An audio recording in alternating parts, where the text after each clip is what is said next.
Hi, I'm Matt from Focus Training.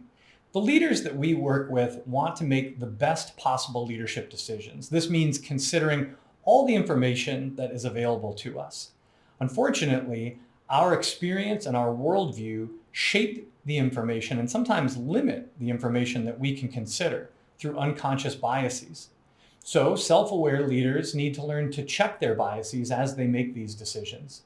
There are many ways to do this, but we'll talk about one today.